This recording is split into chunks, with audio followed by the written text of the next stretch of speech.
जय Shri Krishna, Vande Mataram. GK master class में सभी का स्वागत है। Most welcome.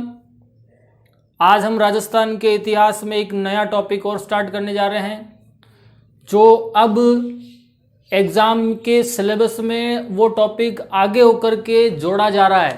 पहले इतना नहीं पूछा जाता था, अब आगे होकर के जोड़ा जा रहा है। और वो टॉपिक है राजस्थान में जन जागृति के संदर्भ में या राजस्थान के इतिहास के संदर्भ में महिलाओं की विशेष भूमिका या योगदान, यानी राजस्थान महिलाओं के संदर्भ में टॉपिक में क्वेश्चन जो है टॉपिक से पूछे जा रहे हैं। तो हमें इस टॉपिक को नहीं छोड़ना है, बहुत इंपॉर्टेंट टॉपिक है। और हर एग्जाम में महिलाओं वाले जो क्वेश्चन आ रहे हैं, वो जो 4-5 कठिन क्वेश्चन आते हैं, उन कठिन क्वेश्चनों में एक क्वेश्चन महिला से रिलेटेड आ रहा है जो हम नहीं कर पा रहे हैं। या तो पूछेगा कौन सी महिला प्रजामंडल आंदोलन के दौरान जेल गई थी, या कालीबाई भील से संबंधित पूछ ले, या अमृता देवी विश्नोई से संबंधित पूछ ले, हीरालाल शास्त्री की पत्नी रतन शास्त्री के बारे में पूछ ले, नारायणी देवी वर्मा के बारे में पूछ ले। तो हम इन सबको एक एक जो जिनकी डिटेल्स हैं उनको हम क्लियर करेंगे। तो मुझे आशा है कि आपका एग्जाम में प्रश्न गलत नहीं होगा। ठीक है, तो आज हम सबसे पहले स्टार्ट करने जा रहे हैं, वो है आपके जो टॉपिक है महिलाओं के संदर्भ में, यानी कि राजस्थान का इतिहास है, उसमें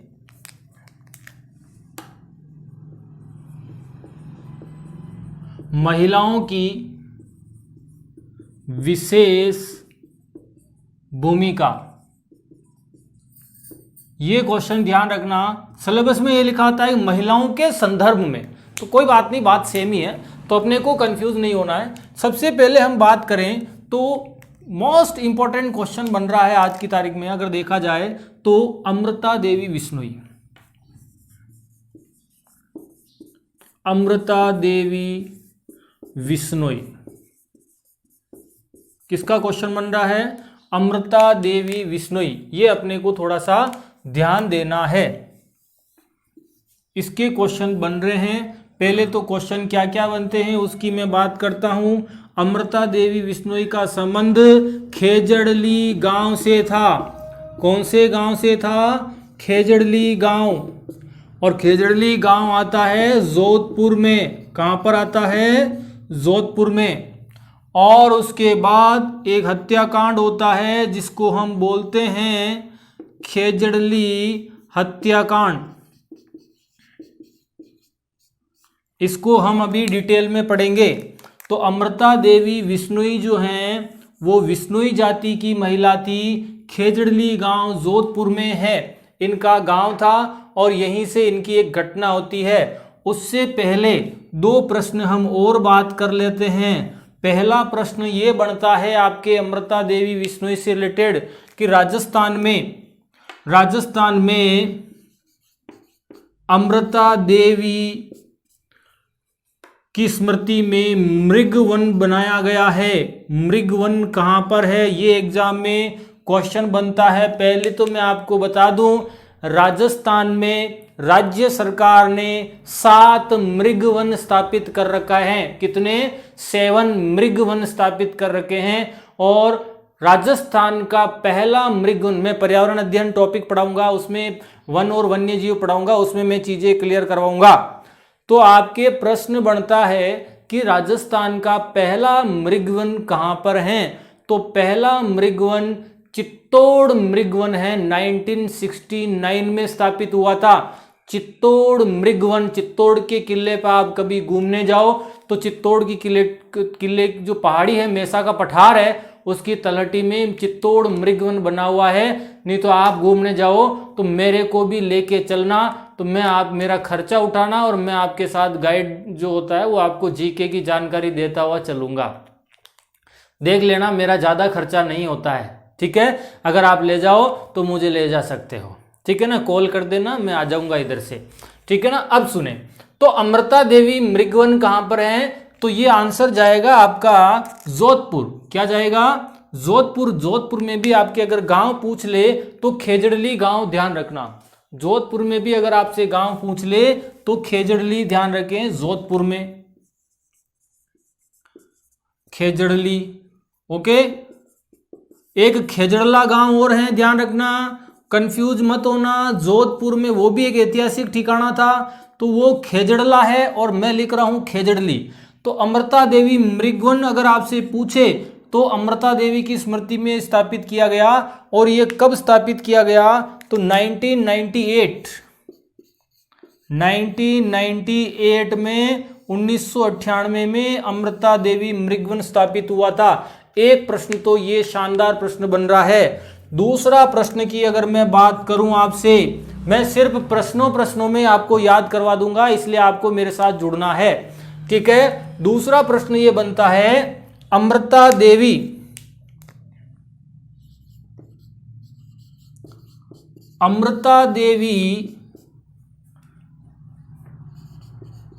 वन्य जीव सुरक्षा पुरस्कार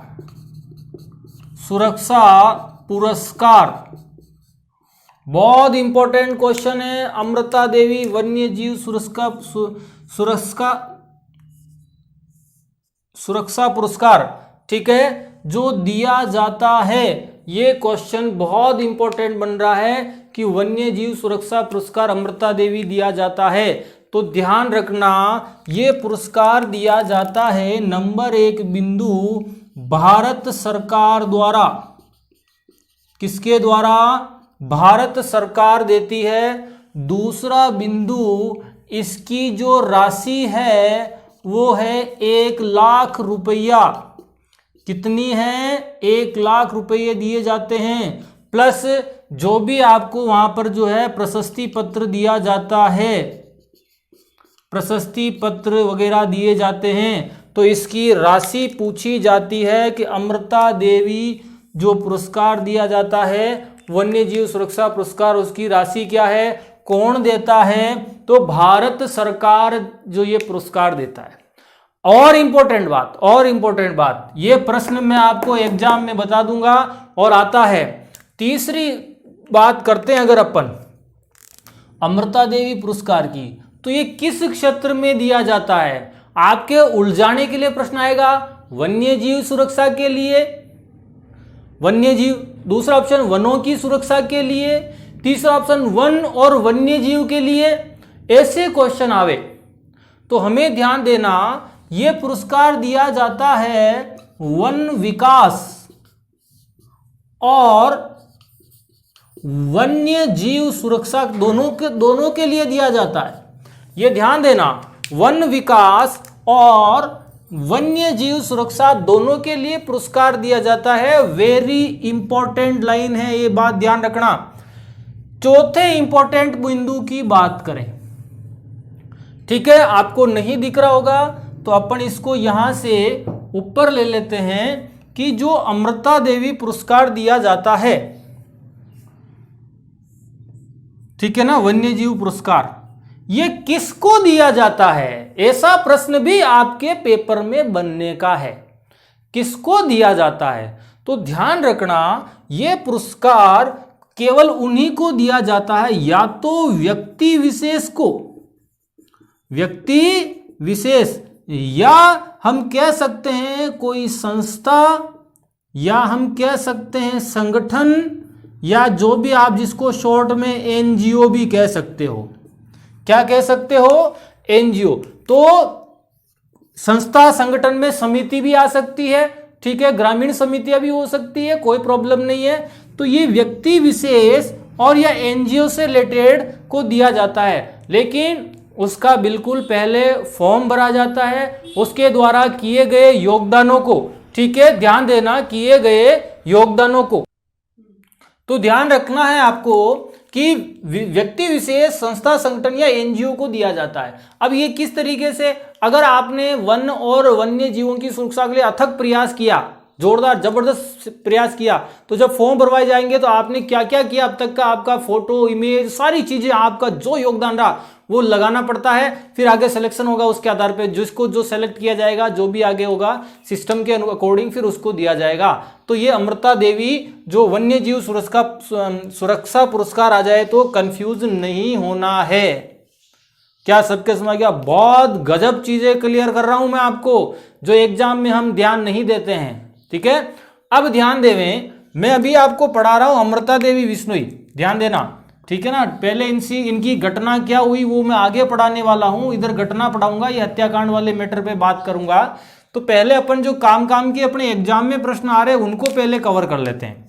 देखें आगे ध्यान से सुने, 2 पॉइंट हो चुके हैं। तीसरे बिंदु की बात करें तो अमृता देवी विश्नोई की स्मृति में, अमृता देवी विश्नोई की स्मृति में, ठीक है ना, खेजड़ली गांव में वृक्ष मेला बढ़ता है। क्या बढ़ता है? वृक्ष मेला बढ़ता है। और वृक्ष मेला बढ़ता है जिस दिन आपके अपने तेजाजी का मेला बढ़ता है उसी दिन सेम डे को बढ़ता है, और भाद्रपद शुक्ल दशमी को बढ़ता है। भाद्रपद शुक्ल दशमी को बढ़ता है वृक्ष मेला। किसकी स्मृति में? अमृता देवी विश्नोई की स्मृति में। ये मेला कहां बढ़ता है? तो ध्यान देना, खेजड़ली गांव जोधपुर में बढ़ता है। और इस मेले को ध्यान से सुने, इस मेले को विश्व का एकमात्र वृक्ष मेला कहा जाता है। विश्व का एकमात्र वृक्ष मेला कहा जाता है। यह भी अपने को ध्यान देना है। तो विश्व का एकमात्र वृक्ष मेला अगर आपसे पूछे तो एग्जाम में करना है, क्या आंसर करना है? खेजड़ली गांव जोधपुर में बढ़ता है। किसकी स्मृति में बढ़ता है? तो अमृता देवी विश्नोई की स्मृति में बढ़ता है। कब बढ़ता है? तो भाद्रपद शुक्ल दशमी को बढ़ता है, जिस दिन सभी जगह तेजाजी के मेले भी बढ़ते हैं। आशा करता हूं समझ में आ रहा होगा, एग्जाम में गलत नहीं करोगे। ठीक है, ठीक है। अब सुने, तो एक प्रश्न ये और बनता है, अब और समझे। एक एग्जाम में प्रश्न आता है कि राजस्थान का एकमात्र कल्प वृक्ष मेला, राजस्थान का एकमात्र कल्प वृक्ष मेला।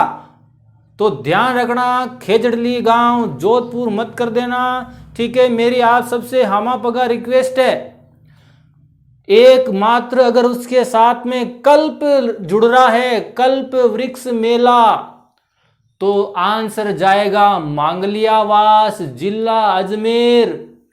और अभी थोड़े दिन पहले ही भरा था हरियाली अमावस्या को। हरियाली अमावस आती है श्रावणी अमावस, श्रावण महीने की अमावस को।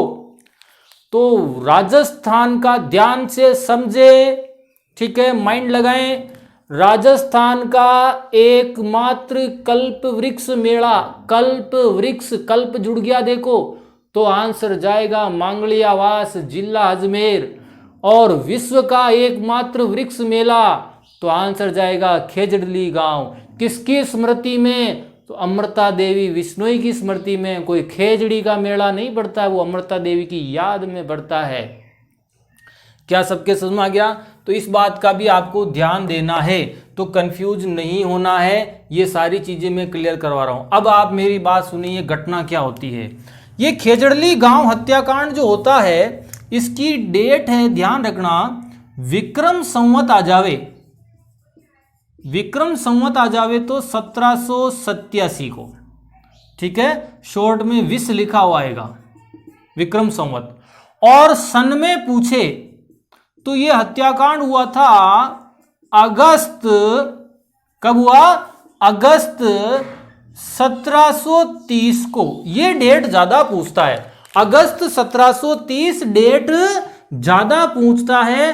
तो अगस्त 1730 हमें ध्यान रखना है। अगर विक्रम संवत के अकॉर्डिंग पूछे तो 1787 करना है। मैं एग्जाम के पैटर्न के आधार पे पढ़ा रहा हूं, समझ में आ रहा है? इस बात का आपको विशेष ध्यान देना है, एग्जाम के पैटर्न को ही आधार। मैं कह रहा हूं ना, आप मेरा टॉपिक पढ़ने के बाद आरएस का एग्जाम दे लेना, आपको एग्जाम में प्रश्न मिला दूंगा। घबराना नहीं है और तैयारी करनी जबरदस्त, ठीक है ना, ध्यान रखना। तो 1730 को जो है ये घटना हुई थी, खेजड़ली हत्याकांड। इस घटना का क्या मैटर है वो भी मैं आगे समझाने वाला हूं, तो ये ध्यान देना, अगस्त 1730। अब विक्रम संवत पूछे तो 1787 कैसे करेंगे? तो आपको छोटी सी बात याद रखनी है, जो सन है उससे विक्रम संवत 57 साल आगे चलता है। जो सन है उससे 57 साल विक्रम संवत आगे चलना है। जैसे फॉर एग्जाम्पल मेरा जन्म 1986 का 86 का है, और अगर मेरे से पूछेगा आपका जन्म कब हुआ तो मैं बोलूंगा 1986 को। और अगर मेरे से कोई पूछ लेवे कि आपका जन्म विक्रम संवत के अनुसार पूछे तो 1986 में 57 साल जोड़ करके मैं आगे का टाइम बता दूंगा, तो वो मेरा जन्म विक्रम संवत के अकॉर्डिंग आ जाएगा। और जो हम बात करें अगर सन के अकॉर्डिंग पूछे तो 1986, राइट। अब ध्यान देना, तो अगस्त 1730 को इस चीज को कोई प्रॉब्लम नहीं है, ठीक है ना, सारी चीज क्लियर करवा रहा हूं मैं। अब ये खेजड़ली हत्याकांड कैसे होता है, क्या घटना थी, उसकी भी मैं बात करता हूं, अच्छे से समझना। देखो, जोधपुर के शासक थे, बिल्कुल सिंपल लाइन में समझा रहा हूं। जोधपुर के शासक थे, उनका नाम था अभय सिंह जी। कौन थे? अभय सिंह जी।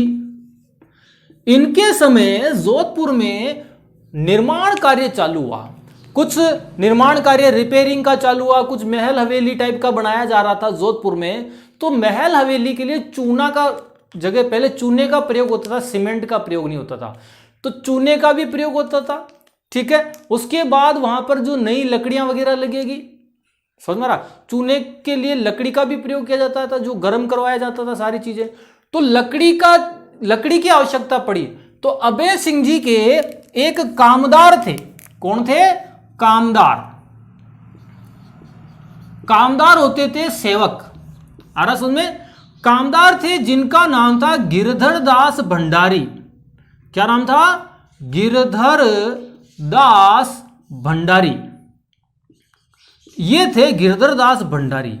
इनको कुछ लोगों को, सेना को, सैन्य टुकड़ी को, विशेष दल को इनके साथ भेजा और इनको बोला कि तुम जाओ और लकड़ियों की व्यवस्था करो। तो अब गिरधर दास भंडारी पहुंच गया खेजड़ली गांव में। कहां पहुंच गया? खेजड़ली गांव में पहुंच गया। अब खेजड़ली गांव में जब इनको सूखी लकड़ियां वगैरह नहीं मिली तो इन्होंने हरे वृक्ष काटने प्रारंभ कर दिए, और हरे वृक्ष काटने प्रारंभ कर दिए। और खेजड़ली गांव में उस समय अमृता देवी विश्नोई ने उनको मना कर दिया कि हम हरे वृक्ष नहीं काटने देंगे, आप चाहे तो सूखी लकड़ियां मिले तो ठीक है, नहीं तो और दूसरी जगह से लाए। तो इन्होंने विरोध किया, और वो खेजड़ली गांव विश्नोई जाति से संबंधित था। किससे? विश्नोई जाति से संबंधित था। तो अब गिरधर दास भंडारी को लकड़ियां नहीं काटने दी, सभी लोग जो हैं पेड़ों के चिपक गए। तब गिरधर दास भंडारी ने सेना को आदेश दे दिया कि इनको हटाओ, मारो पीटो, जो भी करो, ठीक है, नहीं हाथ चिपक के खड़े हैं, नहीं हट रहे तो इनके हाथ काट दो, लेकिन इनको हटाओ और पेड़ काटो। तो इसका आदेश मिलने के बाद में जो खेजड़ली गांव में जो भी महिलाएं, बच्चे, पुरुष जो भी खेजड़ी वृक्ष के चिपके हुए थे, उन सबको मौत के घाट उतार दिया गया। तो ये खेजड़ली हत्याकांड कहलाता है। कब की बात है? अगस्त 1730 की। तो खेजड़ली हत्याकांड में कौन व्यक्ति भागीदार था? तो एग्जाम में प्रश्न आ जावे तो गिरधर दास भंडारी। ओके, ये जोधपुर का अभय सिंह जी ने इसको भेजा था। ये देखो भेज रहे हैं, दिख रहे हैं, चलते चलते आ रहे हैं, धीरे धीरे चल रहे हैं, ठीक है। और ये इधर आ गए खेजड़ली गांव, दिख रहे हैं? हाँ, ध्यान देना। चलो अब हम बात करें तो ये गिरधर दास भंडारी व्यक्ति भी अपने को ध्यान रखना है, और इसके कहने पर ये खेजड़ली हत्याकांड हुआ था। अब जब अमृता देवी विष्णु, अब आपके प्रश्न ये बनता है कि जो खेजड़ली हत्याकांड है, अब जो प्रश्न बनेगा उसकी भी हम बात करते हैं कि खेजड़ली गांव जो है, खेजड़ली गांव है, इस खेजड़ली गांव में अमृता देवी विश्नोई सहित 363 लोग शहीद हुए थे, ठीक है ना। 363 लोग शहीद हुए थे। इनकी संख्या पूछी जा सकती है, ध्यान रखना, संख्या पूछी जा सकती है, कंफ्यूज नहीं होना है। 363 लोग शहीद हुए थे खेजड़ली गांव में हत्याकांड में। उसमें अमृता देवी विश्नोई भी शामिल है, उसकी 2 पुत्रियां भी शामिल है, रामोजी पति भी शामिल है, और भी वहां के लोग शामिल हैं। कहा जाता है 69 स्त्रियां जो है वहां पर मार दी गई थी, बाकी पुरुष थे। तो स्त्रियां, पुरुष, बच्चों की संख्या नहीं पूछते हैं। विश्वास रखना, टेंशन में नहीं लेना कि किसी इंस्टीट्यूट पे या किसी व्यक्ति ने पढ़ा दिया होगा इतनी बच्चे इतनी स्त्रियां थी। भैया कंपटीशन की तैयारी कर रहे हो और कंपटीशन की तैयारी में वही आगे निकलेगा जो उसे पता है कि एग्जाम के पैटर्न के आधार पर अगर वो तैयारी कर रहा है, क्या पूछा जाता है और क्या नहीं पूछा जाता है, उसका सिलेक्शन जल्दी होता है। तो हम कचरा काहे को पढ़ें? फालतू चीजें जो एग्जाम में नहीं आती, चीजें कोई फालतू नहीं है, लेकिन जो एग्जाम में नहीं आती उसको पढ़ रहे तो वो तो फालतू बोझ हो गया ना। आ रहा समझ में? तो ये बात आप विशेष ध्यान देना। तो 363 लोग जो हैं यहां पर मारे गए थे, अमृता देवी विश्नोई की घटना हुई थी। तो मुझे आशा है आपको अच्छे से समझ में आ रहा होगा। तो अमृता देवी शहीद हो गए।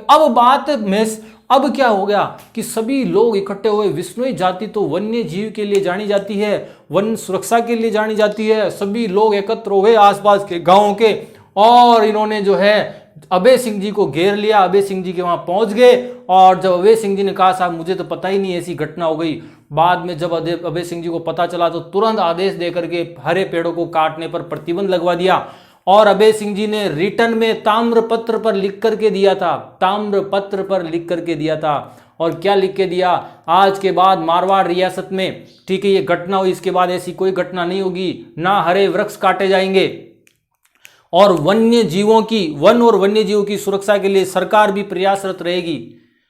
ये जब इन्होंने आश्वासन दिया लोगों को, तो अमृता देवी विश्नोई की याद में जो है ना, ठीक है, स्मृति में मेला चालू होता है, अपन बात कर रहे हैं, और मारवाड़ में हरे वृक्ष और वन्य जीवों को मारने पर प्रतिबंध लग गया। और इन्होंने माफी भी मांगी। किसने?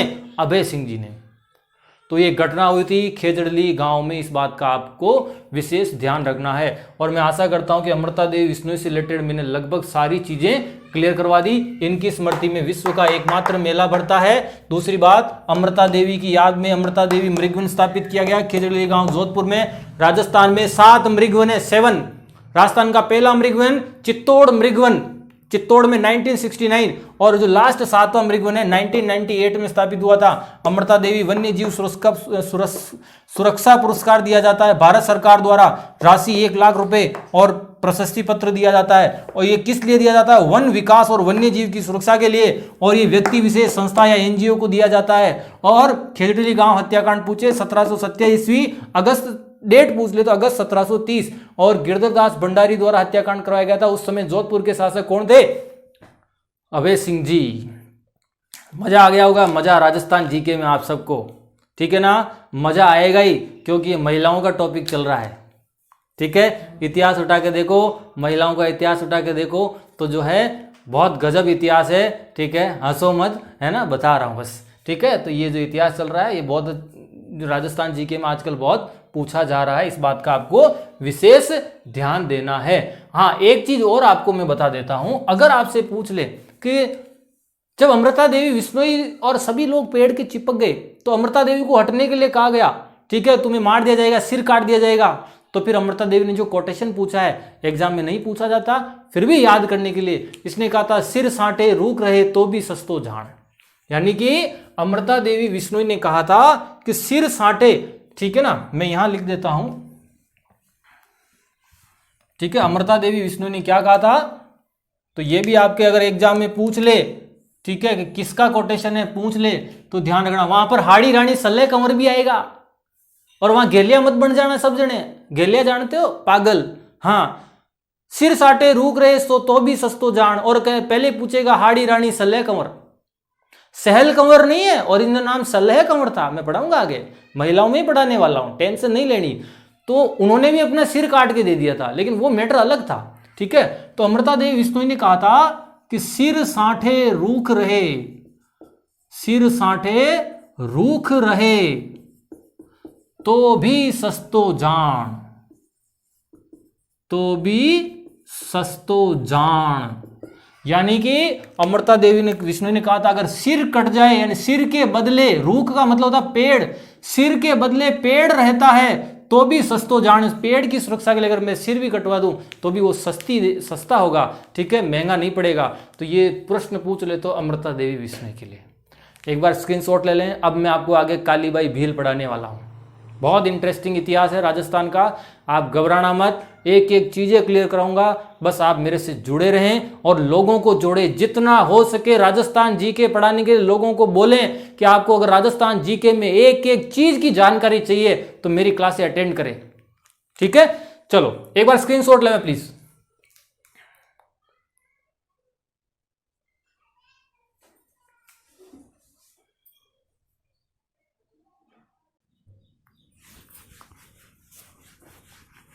अब जो हम बात करेंगे वो करेंगे कालीबाई भील की।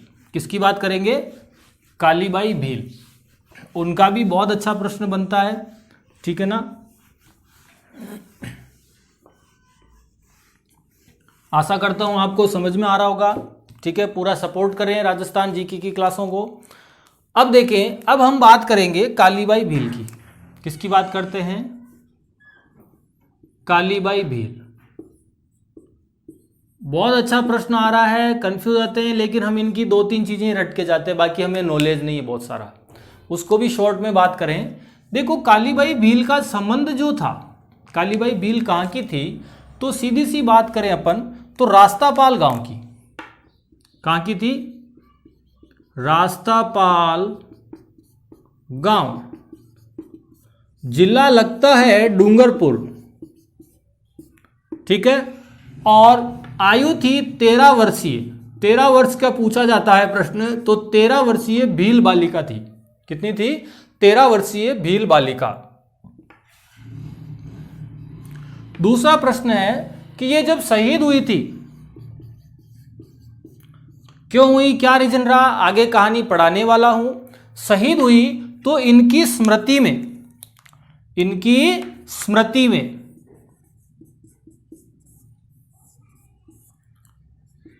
नंबर 1 स्मारक बना हुआ है। कालीबाई भील का स्मारक जो बना हुआ है वो बना हुआ है गेव सागर झील के किनारे पार्क में बना हुआ है। पार्क वार्क नहीं पूछेगा, बस नॉलेज के लिए लिखवा रहा हूं, बस ये ध्यान रखना। गेव सागर झील के किनारे, और जिला लगेगा डूंगरपुर में गेव सागर झील है। किताबों में गेव की जगह गेप लिखा हुआ है, गेप पे पतंग वाला, कहीं कहीं पर गेब लिखा हुआ है, बे बकरी वाला, और कहीं कहीं पर गेव लिखा हुआ है। तो ओरिजिनल जो वास्तविक व्यवस्थित नाम है वो गेव है, वे वन वाला। तो कंफ्यूजन नहीं होना है, गेप आ जावे, गेब आ जावे, गेव आ जावे तो भी आंसर यही जाएगा, और राजस्थान में ऐसी कोई दूसरी झील नहीं है। एक्स्ट्रा चीज बता दूं कि ये गेव सागर झील है, ये मीठे पानी की झील है। कौन से पानी की झील है? मीठे पानी की झील है। एग्जाम में पूछा जाता है 4 झीलें दे करके, मीठे पानी की है, खारे पानी की है, कौन कौन सी झीलें, वो ज्योग्राफी में हम बात करेंगे। तो मीठे पानी की झील है, स्मारक गेव सागर झील के किनारे इनका बना हुआ है। दूसरी बात, कालीबाई भील पुरस्कार दिया जाता है, 4 ऑप्शन आएगा। प्रश्न पूछेगा कालीबाई भील पुरस्कार दिया जाता है किस क्षेत्र में? पहला ऑप्शन आएगा, आप लोग कंफ्यूज हो जाओगे, पहला ऑप्शन आएगा वीरता के लिए। क्या आएगा? वीरता के लिए, या वीर कौशलता के लिए, अपनी कुशलता के लिए। ऐसे कोई और 4 ऑप्शन होंगे, ठीक है ना। तो आंसर जाएगा साक्षरता के क्षेत्र में। तो अब एग्जाम में प्रश्न, ये चीजें हम नहीं पढ़ते, ये चीजें हमें ध्यान नहीं है। जिनको ध्यान है उनका तो मोस्ट वेलकम, अच्छे से तैयारी कर रहे हैं, लेकिन हमें जब पूरा ही पढ़ना है तो साला पूरा ही पढ़े, क्यों गलत पढ़े अपन, है ना। तो इस बात का ध्यान देना। तो अगर हम बात करें स्मारक की बात करें, तो स्मृति जो है, स्मारक गेव सागर झील के किनारे पार्क में डूंगरपुर हो गया है। कालीबाई साक्षरता उन्नयन पुरस्कार, कालीबाई साक्षरता उन्नयन पुरस्कार, ध्यान देवे तो साक्षरता के क्षेत्र में दिया जाता है। तो कालीबाई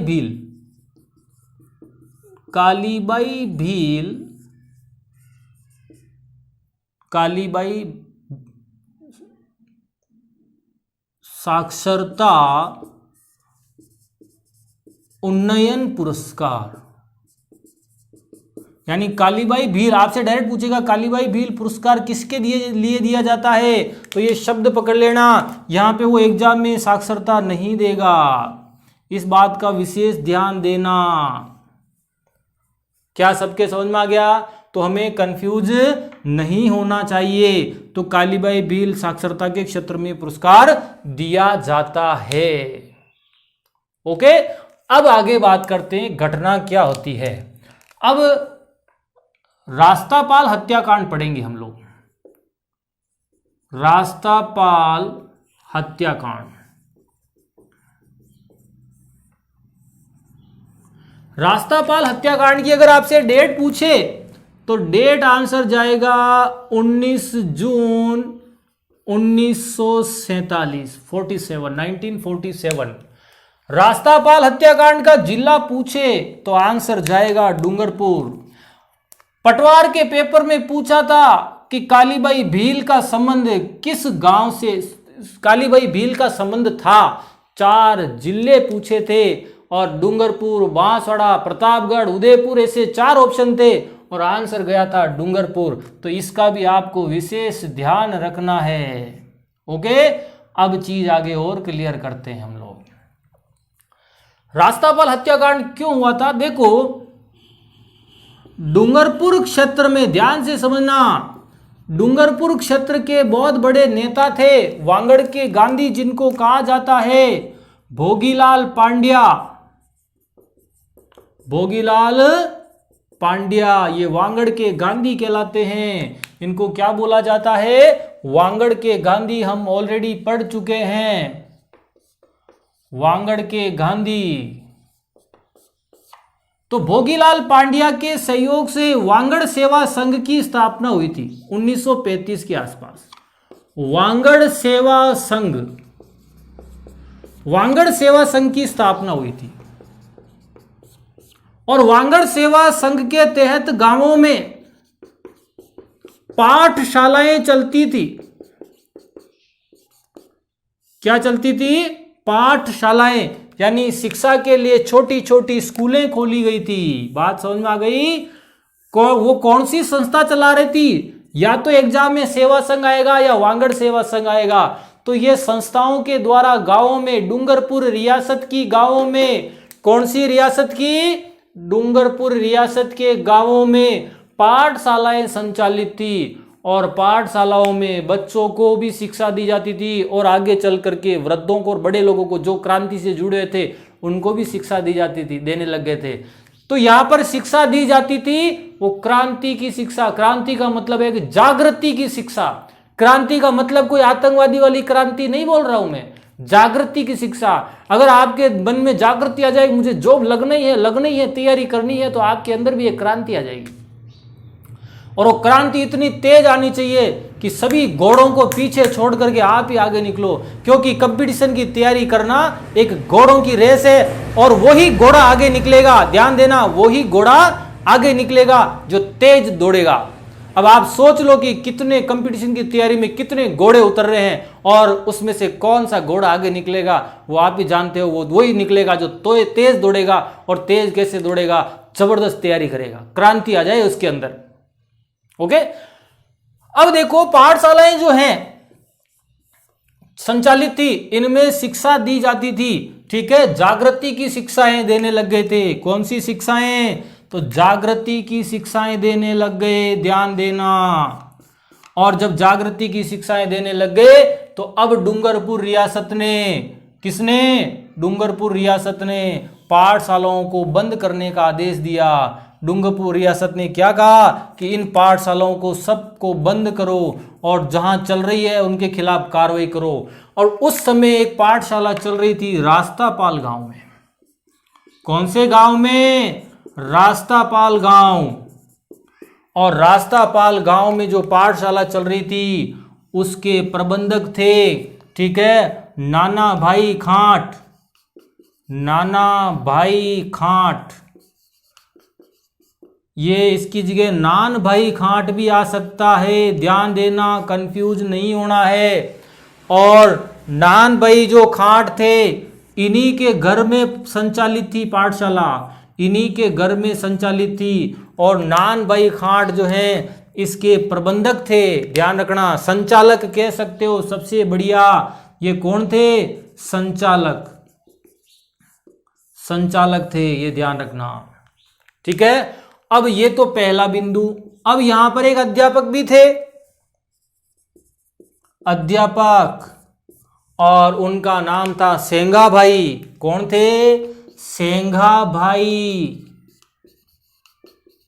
और जब डूंगरपुर के प्रशासन की सेना, यानी डूंगरपुर की जो बंद करवाने की जो सैन्य टुकड़ी लगाई थी, पुलिस की गाड़ी आई और रास्तापाल गांव में एंटर हुई, नान भाई खाट के घर में, जिनको नान भाई या नाना भाई खाट बोलते हैं, संचालक थे, इन्हीं के घर में स्कूल चल रही थी, तो उसको जबरन बंद करवाने का प्रयास किया। और इन्होंने कहा कि ये नान भाई खाट जो हैं वांगड़ सेवा संघ के भी नेता थे, नेता का मतलब इससे जुड़े हुए थे।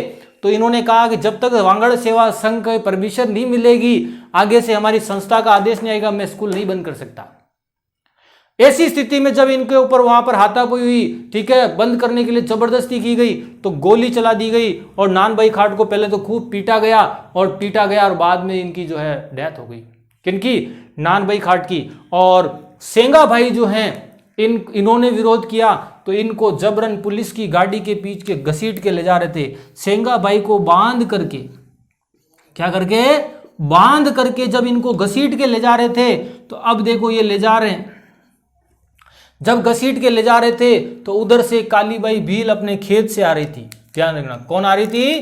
कालीबाई भील जो है अपने खेत से आ रही थी। उसके सिर पे चारा, जानते हो, घास, और हाथ में हंसिया, दांतली जिसको बोलते हैं, घास काटने की, लोहे की होती है, वो हंसिया हाथ में थी। और जब उसने देखा कि उनके गुरुजी को घसीट के ले जा रहे हैं गाड़ी के पीछे बांध करके, तो उसने अपने चारे को नीचे गिराया और पीछा करके, ठीक है ना, और पीछा करके जो है वो गुरुजी की रस्सी जो थी वो गाड़ी के पीछे बंधे हुए थे, घसीट के ले जा रहे थे, उस रस्सी को काट दिया और अपने गुरुजी को बचाया। तो पुलिस की गाड़ी वालों ने, उन्होंने जो है उस बच्ची को गाड़ी से ही हटने का आदेश दिया, यहाँ से हटो, नहीं मतलब काटना नहीं है, लेकिन फिर भी उसने रस्सी काट दी। उसके बाद वो गाड़ी से ही गोली चला दी गई और कालीबाई जो है उसको गोली लगने के बाद वो उसको तुरंत प्रभाव से चिकित्सा भी ले जाया गया, ठीक है, लेकिन नहीं बची और बाद में कालीबाई भील की डेथ हो गई। हॉस्पिटल ले जाया गया इनको, लेकिन डेथ हो गई। अब रही बात तब जब सभी भील लोगों ने, आसपास के भीलों ने मारू ढोल बजाया। क्या बजाया? देखो, मैं जीके की बहुत चीजें सीखने को मिलेगी आपको मेरी क्लास में। एग्जाम में प्रश्न आएगा राजस्थान की शब्दावली का, मारू ढोल क्या है, तो वहां एग्जाम में केवल माथा ही मत पीटना कि ना साहब माने तो मारू ढोल आयो ही को नहीं। मारू ढोल क्या होता है? आदिवासी भीलों के क्षेत्र में एक विशेष प्रकार का ढोल होता है, जब वो मुसीबत के समय में लोगों को इकट्ठा करने के लिए बजाया जाता है और उसका साउंड ही अलग ही आता है। जैसे मंदिर में आरती होती, नगाड़ा बजता है, तो आप नगाड़े की आवाज देखते ही समझ जाओगे कि नगाड़ा बज रहा है, मंदिर में आरती हो रही है। और किसी त्योहार पर घर के बाहर ढोल बजाता है तो लेडीज अंदर खड़ी खड़ी क्या बोलती है? आज कौन सा त्योहार है, कैलेंडर देखना पड़ेगा, आज तो त्योहार वाला ढोल बज रहा है। ढोल की आवाज देख के पहचान जाएंगे। अभी थोड़े दिन पहले, 2-4-5 दिन पहले जो है मेरे घर के पड़ोस में ढोल बजता हुआ आया, तो हर घर के बाहर वो ढोल बजा रहे थे।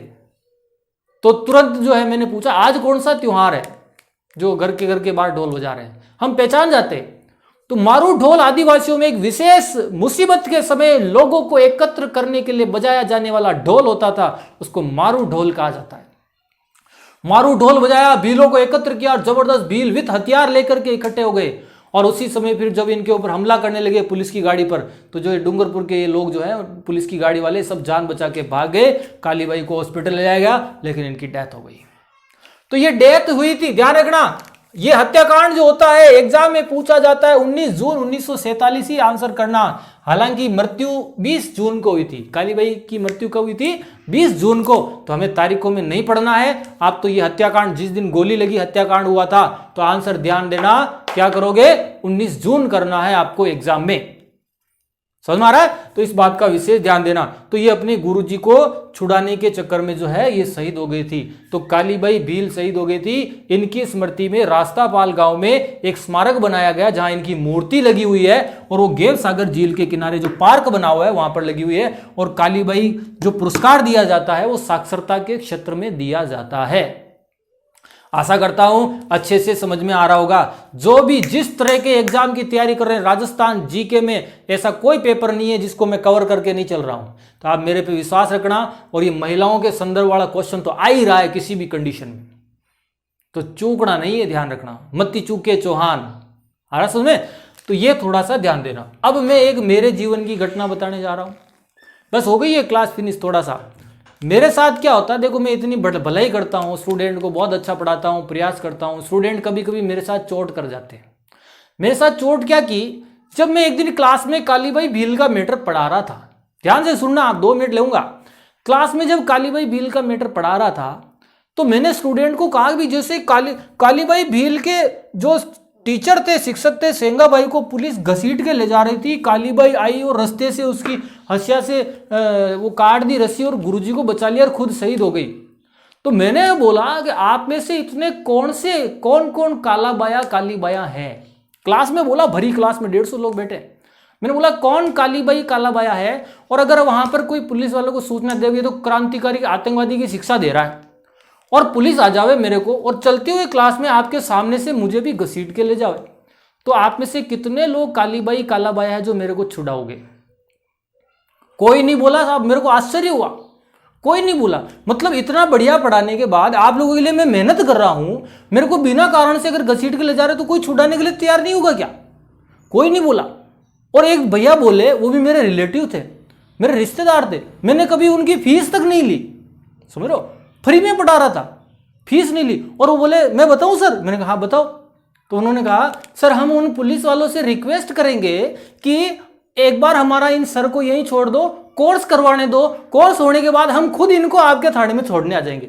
ऐसा दिमाग खराब हो, मैंने तो री मैं फीस ले लूं यहाँ करूँ? मतलब स्वार्थी बन गए। ऐसी मैं गलत नहीं था, मैंने सिर्फ एक उदाहरण जोड़ के बोला। और वो भैया बोले, जो मेरे मित्र थे, रिश्तेदार थे, वो बोले सर हम हाथ कड़क गया, सर हम पुलिस वालों से रिक्वेस्ट करेंगे एक बार हमारा कोर्स कराने दो, फिर हम खुद इनको छोड़ने आ जाएंगे। मतलब मेरे से इतने धाप गए आप लोग, बहुत दिमाग खराब। उसके बाद मैंने भलाई छोड़ दी, फिर भी भलाई कर रहा हूं ध्यान देना। इसलिए कालीबाया कालाबाया बनो तो बनना चाहिए, अगर गलत नहीं है तो। ओके, तो मेरा जो ये टॉपिक था आपको समझाने का मैटर, ठीक है ना? ऐसे मेरे को ऐसे छोड़ना नहीं है कि ऐसे नहीं हम छोड़ने आ जाएंगे। तो ये आपके आज महिलाओं के विशेष संदर्भ में जो हम स्टार्टिंग की है उसमें मैंने इंपॉर्टेंट चीज़ें ली थी, और आशा करता हूँ आपको समझ में आया होगा। अगर ये मेरी क्लास समझ में आई और जिन्होंने सब्सक्राइब और लाइक नहीं किया तो मेरी रिक्वेस्ट है लाइक सब्सक्राइब करो, ताकि मेरी आगे वाली जो भी इंपॉर्टेंट क्लासें, जैसे ये इंपॉर्टेंट है वैसे ही उसका नोटिफिकेशन आपको 1 दिन पहले ही मिल जाए, 2 दिन पहले ही मिल जाए मैसेज कि मेरी नेक्स्ट क्लास ये वाली होने वाली है। तो सब्सक्राइब करना नहीं भूलें, ठीक है ना? एक बार आप इसका स्क्रीनशॉट ले लें, बाकी अपन नेक्स्ट क्लास में बात करेंगे। Okay, thank you. आज इतना अच्छा समझने से और सहयोग करने के लिए आपका बहुत बहुत धन्यवाद। ठीक है, स्क्रीनशॉट ले लें प्लीज।